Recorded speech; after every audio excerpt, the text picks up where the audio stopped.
Olá, meus amigos, a paz do Senhor, graças a Deus, estamos aqui mais uma vez para nós gravarmos nossa lição dos jovens. Pequeno comentário, é claro, da lição para ajudar os nossos professores que nos assistem, que nos apoiam aí na sua aula em sala. Quero desejar a todos um feliz 2025. Eu sei que hoje não é 1º de janeiro, nem 31, mas de qualquer forma é o nosso primeiro encontro, então quero deixar aqui meu feliz ano novo a todos vocês, professores, em nome de Jesus. Como sempre digo, que você possa nos ajudar nesse ano de 2025 a curtir o nosso vídeo, a compartilhar o nosso vídeo, a se inscrever aquele que não é inscrito no canal, nos dá esse apoio, esse feedback. Espero que esse ano a gente possa ter muitas experiências aqui no canal, porque como eu sempre tenho dito para você, professor, a nossa tarefa de ensinar, ela não é apenas de um lado, não é só o meu lado no caso, é também o teu lado. É sempre bom ter esse feedback, porque o professor também ele aprende nessa troca de experiência. E esse mundo digital, o mundo das redes sociais, da tecnologia, são coisas que fazem parte do nosso dia a dia, não tem mais como a gente correr disso. Então a gente tem que se adaptar ao máximo que a gente pode e aprender a usar bem essas ferramentas para ajudar aí nossos irmãos em Cristo Jesus. Nossa lição do primeiro trimestre dos jovens, essa moça aqui, eu creio que você já deve ter seu material, a lição dos jovens vai tratar sobre o livro de Tiago, tá? O tema da capa é a verdadeira religião, um convite à autenticidade na carta de Tiago.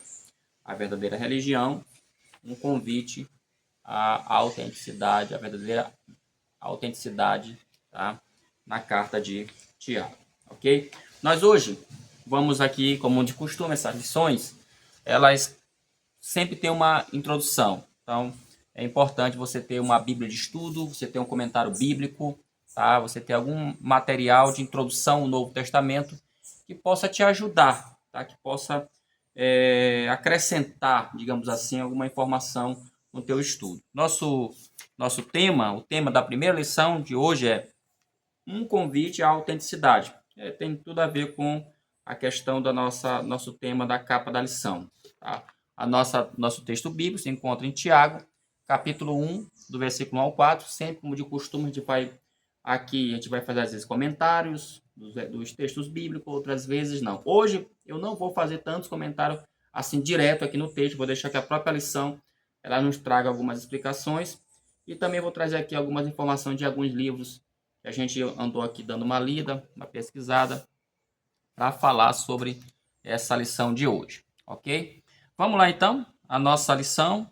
Eu vou trabalhar aqui o primeiro tópico, ela está dividida em 3 tópicos, tá? O primeiro tópico fala sobre a carta de Tiago. A primeira coisa que a nossa lição vai trazer é que essa carta, aqui a questão da autoria da carta, ele vai dizer aqui que esse Tiago, tá no próprio versículo 1, que começa aqui o capítulo 1, do versículo 1, fala assim: Tiago, servo de Deus e do Senhor Jesus Cristo. E a grande pergunta, é claro, que sempre se faz é: quem é esse Tiago? Tá? Quem é esse Tiago? A lição não fala, mas o nosso comentarista do Novo Testamento, Hernandes Dias Lopes, tá? Material aqui, ele traz algumas informações que eu acho relevante, muito importante para você, professor, começar a sua aula trazendo essa pergunta para os alunos: quem é esse Tiago? Porque na Bíblia existe vários Tiagos. Você sabe que a Bíblia, os nomes eles meio que se multiplicam. Tem muitos Pedros, tem muitos Tiago, muitas Marias e assim por diante, muitos José. E a gente precisa identificar exatamente quem é esse Tiago de que o texto bíblico está trazendo e por que o autor da lição coloca esse Tiago, tá, como um irmão de Jesus. De acordo com o Hernandes Dias Lopes, ele chama a nossa atenção para a seguinte explicação disso. Ele começa perguntando: quem é esse Tiago, autor dessa carta? O autor identifica-se como Tiago. No capítulo 1, versículo 1 fala isso, né? E ele vai falar que havia 3 Tiagos, assim, de destaque no Novo Testamento. Primeiro, Tiago, apóstolo, filho de Zebedeu. Observe, tinha um Tiago, apóstolo, que era filho de Zebedeu e irmão de João. Tem até aquela musiquinha, né? Pedro, Tiago e João no barquinho, né? Parece até engraçado. Mas, de fato, João tinha um nome por Tiago, que era um dos discípulos que depois se tornou apóstolo, tá? Mas também tinha outro Tiago também no meio dos 12. Às vezes, olha como é que a Bíblia ela tem detalhes que ela precisa ser observada. Tem o primeiro Tiago, irmão de João, discípulo, e posteriormente se tornou apóstolo. E tem o Tiago, apóstolo, filho de Alfeu. O primeiro é filho de Zebedeu, que era o mesmo pai de João. Esse aqui é o Tiago, filho de Alfeu, tá? E tinha o Tiago, irmão de Jesus, filho de Maria e de José, que se encontra, como a própria lição coloca, tá? É importante você ler isso aqui. Mateus, tá? No livro de Mateus, capítulo 3. É bom sempre lembrar que essa primeira lição ela é introdutória, ela tem como objetivo falar do tema da carta, os objetivos da carta, a data e os temas que a carta também vai abordar. O Mateus capítulo 13, versículo 55, diz assim a palavra do Senhor: Não é este o filho do carpinteiro? E não se chama sua mãe Maria e seus irmãos Tiago e José e Simão e Judas? Nenhum desses aqui viraram apóstolos. Posteriormente, eles vão até concordar, os estudiosos vão concordar que eles vão seguir a Cristo, mas aqui nenhum deles é apóstolo. Continuando aqui a leitura do nosso autor, nosso comentarista, ele fala, essa carta, ele chama a atenção, essa carta não poderia ser do apóstolo Tiago, filho de Zebedeu, porque ele foi morto antes de a carta ser escrita. Atos 12, versículo 2, fala que um dos Tiagos foi morto pela espada. Lá está em Atos 12, verso 2.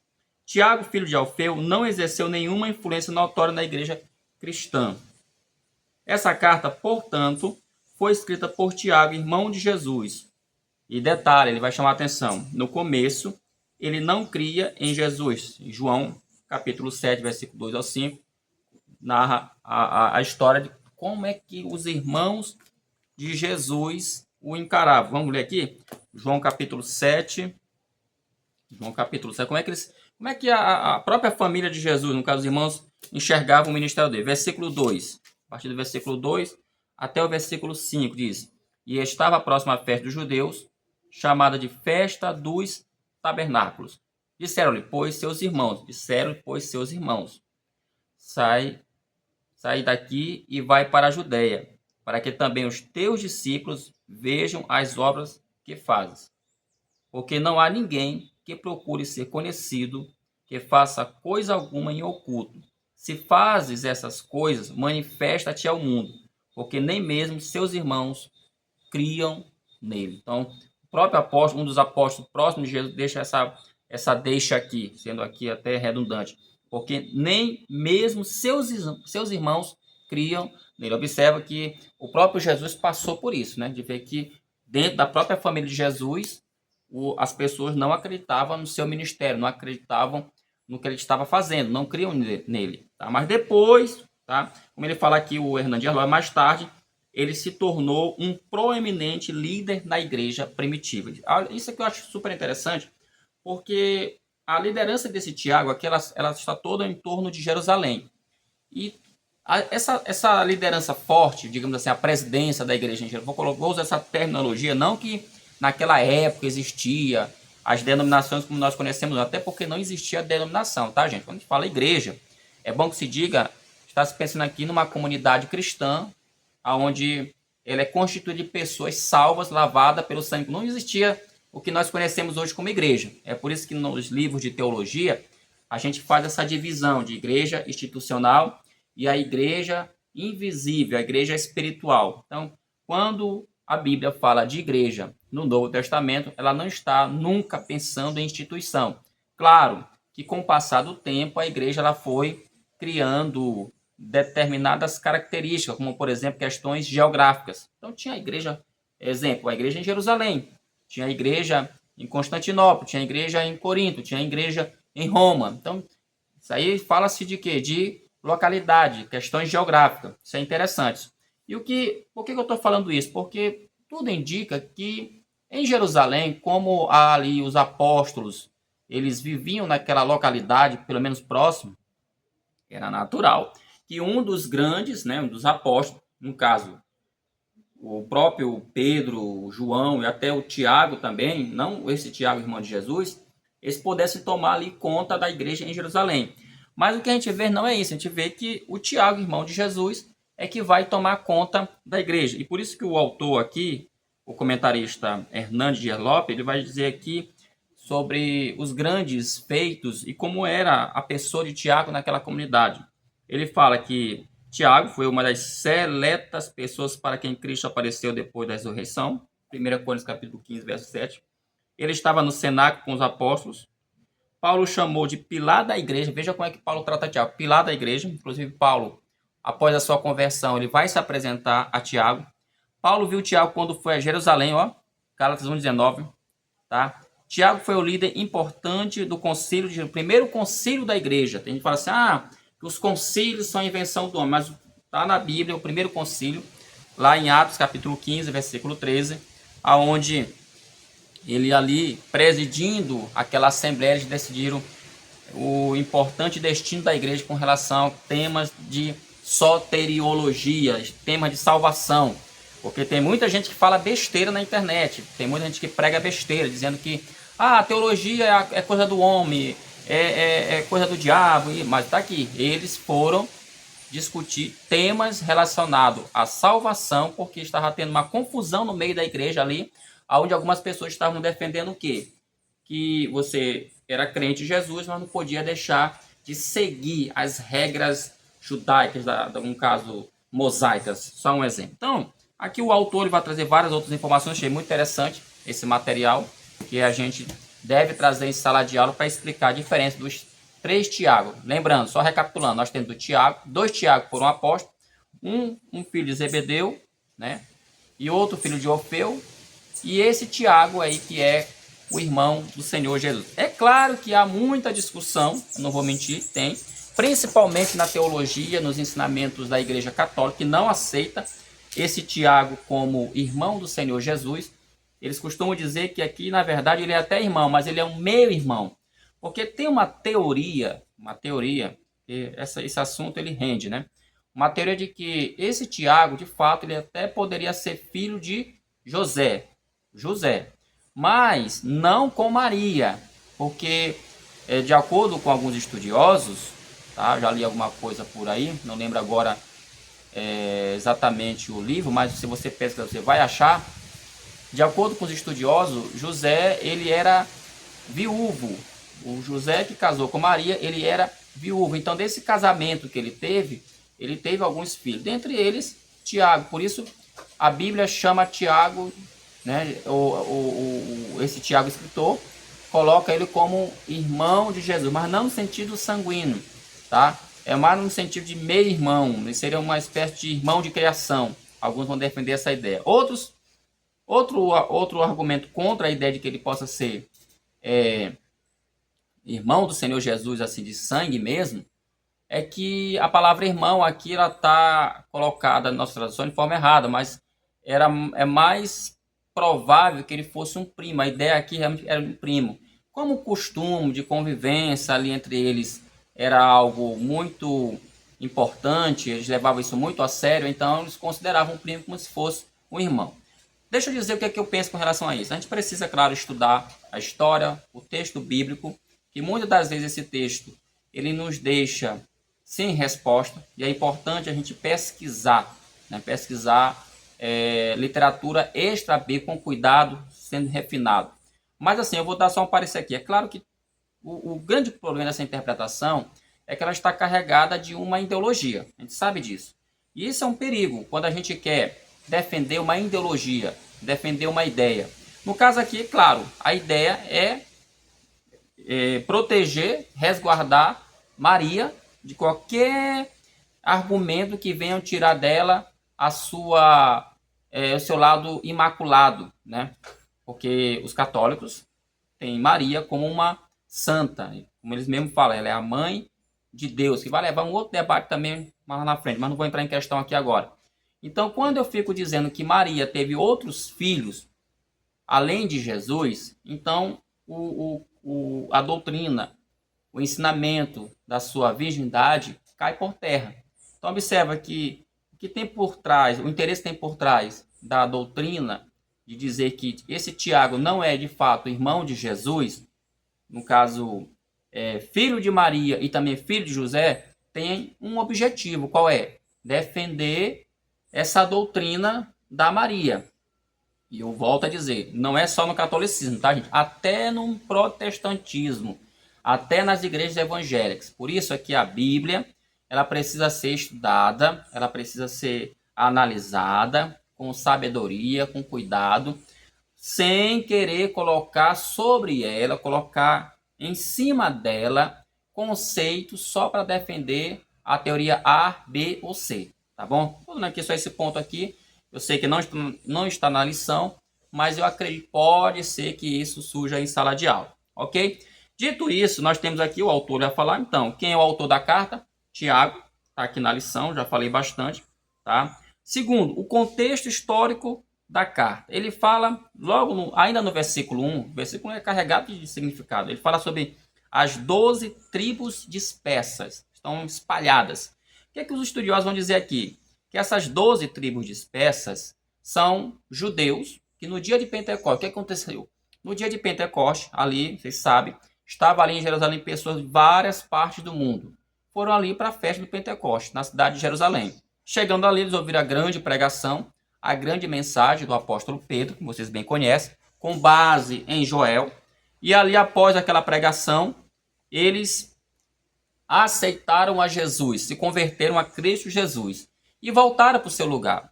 Depois, na cidade de Jerusalém, os estudiosos falam que houve uma grande perseguição, né? Uma grande perseguição por causa ali de tumultos naquela cidade, inclusive logo após a morte de Estevão, ali há uma grande perseguição.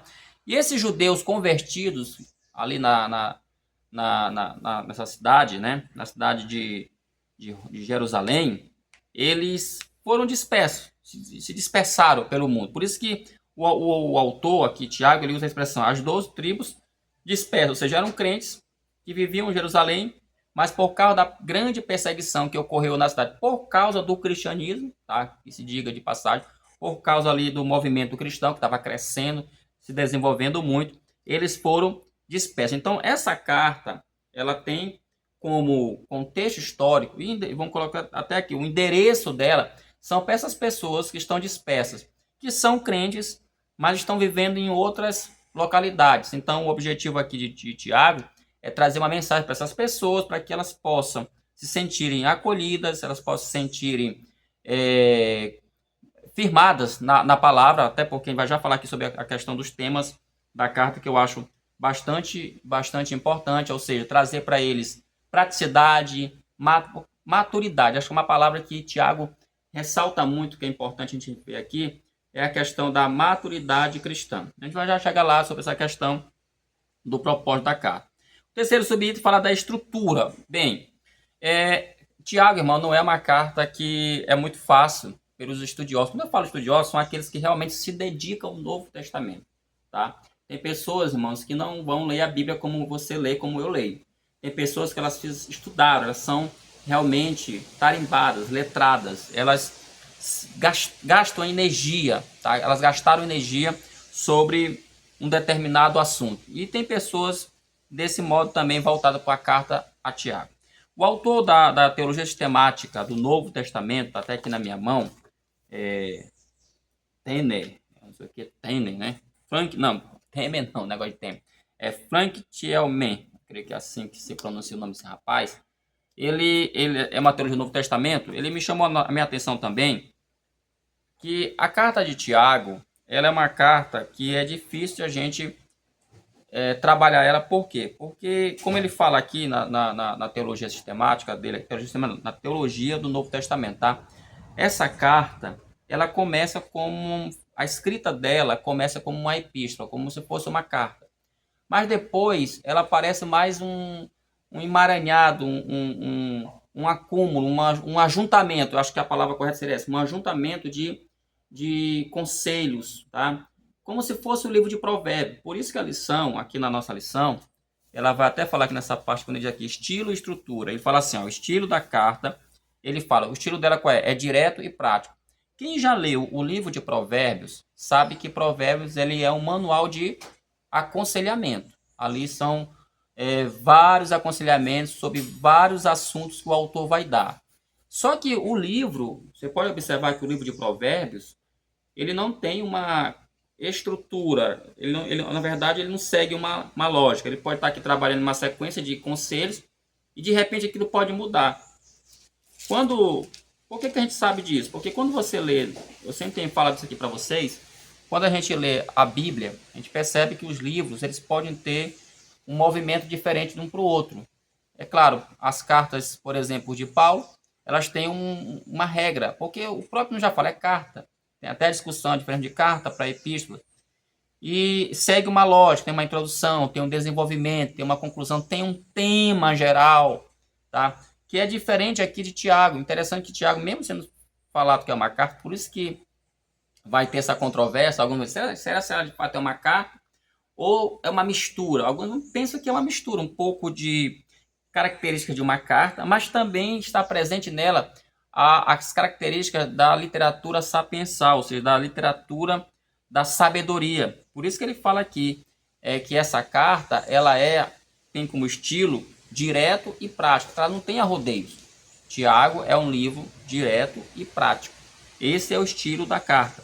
Ele fala mais, refletindo a personalidade de Tiago como líder pastoral. Isso mostra que somente um pastor de igreja, né, que tinha esse comportamento, poderia falar tais palavras, tá?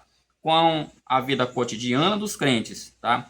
Com relação à estrutura, inclui conselhos práticos, exortações e ensinamentos morais, tornando-a bastante acessível e aplicável. Ou seja, Tiago é um dos livros do Novo Testamento e até mesmo da Bíblia um dos mais fáceis de serem entendidos. Por quê? Porque ela tem como uma estrutura, como ele fala aqui, um ensinamento que trabalha questões morais, são questões bastante práticas. Então é muito difícil uma pessoa, mesmo ela pode não ter um curso avançado, tá? Ela pode não ser um grande leitor, mas é muito difícil uma pessoa que pegar o livro de Tiago e ler e não conseguir entender. Por quê? Porque o autor ele foi realmente direto, como fala ele foi prático. Ele não ficou, por exemplo, com teorias. Ele não. Aqui até alguns chegam a dizer, para vocês terem uma ideia, como o Tiago é tão prático, que há teólogos que não consideram a carta com nenhum valor teológico. Tem teólogos que, sabe, até o próprio Lutero. Lutero falou de Tiago como se fosse uma carta palha. Ele vai dizer isso. Muito pela sua doutrina, pelos ensinamentos nessa questão das obras. Depois ele foi refazer o seu pensamento, porém, para muitos teólogos, ela não tem teologia, porque ela é muito prática. Como eu volto a falar, ela é uma carta que não tem como uma pessoa não ler essa carta e não tirar nenhum... não aprender, não entender o que o autor está falando ali na carta. Ele fala que a carta também, ele usa aqui uma palavrinha aqui, que é a palavra ortodoxia e a palavra ortopraxia. O que ele quer dizer com isso? O texto de Tiago fornece uma espécie de espelho, onde o cristão pode se olhar de forma atenta e demorada, buscando ajustar seu modo de vida e sua crença, a ortodoxia e a ortopraxia. O que é isso? Ortodoxia é uma palavra que significa ensino correto, ensino reto. E a ortopraxia, essa outra palavrinha grega aqui, significa o quê? É a prática do ensino correto, a prática do ensino verdadeiro. Porque Tiago, ele vai bater, aí é que alguns outros teólogos vão discordar.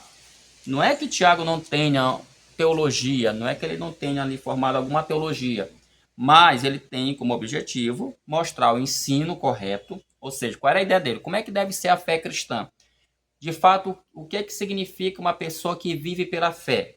Aí ele vai explicar como é que deve ser, mas ele vai mostrar na prática como é que essa pessoa que vive da fé, ela deve proceder. Por isso que ele coloca aqui que a carta de Tiago, ela é uma espécie de espelho, onde a pessoa pode olhar para o espelho e ficar ali analisando atentamente a si mesmo. Então, Tiago, ele vai dizer, olha, você é uma pessoa de fé, ok, mas essa fé, ela precisa ser o quê? Vista. Por isso que ele vai falar o versículo mais conhecido de Tiago, que está no capítulo 2, que a fé, né, sem obras, ela é o que? Morta. Isso tem gerado inúmeros debates ao longo da história da igreja. Até hoje tem gente que não considera relevante Tiago, porque entende que Tiago ele está colocando as obras acima da fé. E quem diz, por exemplo, que Tiago não tem teologia, está enganado, porque se alguém pensa, se alguém discute sobre isso, é porque de fato a carta tem teologia sem Senhor. Então, esse é o nosso primeiro tópico da lição, tá? Que fala sobre a carta de Tiago. Vai falar sobre a autoria. Você, professor, destaque lá, por exemplo, os 3 Tiagos, 2 apóstolos, um filho de Zebedeu, outro filho de Orfeu, e o Tiago, irmão de Jesus, tá bom? O contexto e a data. Com relação à data da carta, de acordo com como ele coloca aqui, a Bíblia de Estudo Pentecostal, por isso que eu falo, é bom você ter uma Bíblia de estudo, meu irmão. Porque lá na introdução de cada livro, tem tudo isso aqui que a lição está falando, tem lá. E às vezes pode até trazer mais informação para te ajudar. De acordo com a Bíblia de Estudo Pentecostal, está na própria lição, a informação, a carta foi escrita entre os anos, pode ter sido escrita no ano 45 e 49 depois de Cristo. Ok? O segundo tópico vai falar sobre o propósito. O propósito da carta é muito importante. Todo livro, irmão, a gente tem que pensar nisso, né? Todo livro foi escrito com propósito, né? Ele vai falar aqui propósito e atualidade da carta de Tiago, tá? Qual é o propósito da carta? Aqui eu peguei, vou citar aqui algumas palavras, tá bom? Que eu destaquei aqui na lição. Primeiro, o propósito da carta é incentivar. Lembra, os irmãos estão dispersos, então esses irmãos estão sendo perseguidos, como o Hernandes de Arlop vai falar aqui, esses irmãos estão passando necessidade, esses irmãos estão passando fome, esses irmãos estão desabrigados, esses irmãos estão sendo mortos por causa da fé. Então, por isso, o primeiro propósito da carta é incentivar eles a permanecerem firmes na fé. Por isso, irmão, que você vê como não é fácil, como diz o próprio Hernandes Arlop, a vida cristã, meus irmãos, ela não parafraseando as palavras dele, ela não é o mar de rosa. Não é porque eu sou crente em Jesus que eu não vou sofrer. E essa é uma discussão que a gente trava muito em nosso meio. Por que eu sou crente? Por que eu sirvo a Jesus? Eu faço tudo certo e eu acabo sofrendo. As pessoas aqui, elas estão sofrendo. Por quê? Porque elas servem a Cristo Jesus. Segundo, produzir paciência. Tiago vai falar muito sobre essa palavra tribulação. E que é traduzida em algumas Bíblias por tentação, que é a mesma coisa, porque a palavra tentação também significa tribulação. E aqui nós vamos, com certeza, vai ter uma lição, não olhei ainda, mas eu acredito que deve ter alguma lição que vai falar sobre essa palavra, tentação, no sentido de provação, que é um sentido físico, né? E a tentação moral, que é aquela tentação que foi feita lá em Mateus, na vida, lá no início do ministério de Jesus. Então, um dos motivos também, um dos propósitos da carta é incentivar e produzir paciência. Então, Tiago, ele alega, né? Ele argumenta que a tribulação, ela tem esse objetivo, produzir o quê? A paciência no cristão. Tá? Outro objetivo, crescimento. O cristão precisa crescer. Assim como na vida biológica, nós também espiritualmente, como vida cristã, precisamos também crescer. Outro motivo, tá? Mostrar que nós temos que manter uma vida sólida. E aí envolve a questão da maturidade. Um cristão não pode ser imaturo. Ele não pode viver uma vida infantil, como fala até o livro de Hebreus, apenas tomando leitinho espiritual. É com a tribulação, é com essa dificuldade que ele aprende. A gente vai ver que a lição vai trabalhar muito isso. Ele aprende, tá? Com a dificuldade, e isso gera nele paciência e torna uma pessoa espiritualmente madura. Quando uma pessoa, um crente, ele é maduro, a gente vai ver no decorrer desse trimestre, ele tem comportamento totalmente diferente, né? Segundo, subtópico fala aplicação em prática. Aqui ele vai meio que repetir algumas coisas que eu vou falar no primeiro tópico, mas ele fala assim, ensinamento de Tiago, né? Ele vai falar que são extremamente práticos, já falei isso aqui. Ele aborda questões como controle da língua, pureza moral, justiça social. Então são temas que a gente vai encontrar na carta. Convite à autenticidade. O que é ser autêntico de acordo com a lição? O que é autenticidade? É a prática de ser verdadeiro consigo mesmo e com os outros, mantendo a coerência entre crenças, valores e ações. Como o Tiago é uma carta prática, é como eu vou falar aqui no primeiro tópico, ele não é só ortodoxia, mas também é ortopraxia. Uma pessoa que viver de fato Tiago, que quer viver Tiago, ele vai ter que ser autêntico. Porque em Tiago, meus irmãos, não tem como a gente fazer joguinhos. Não tem como você ser hipócrita, tá? Ator, ficar atuando, ser falso. Tiago, ele exige que quem ler Tiago exige, o autor exige que a pessoa seja autêntica, verdadeira. Não dá para dizer, eu sou crente, eu falo sobre o amor, tá bom? Mas na minha prática do dia a dia eu não demonstro esse amor cristão, que eu estou falando aqui, tá?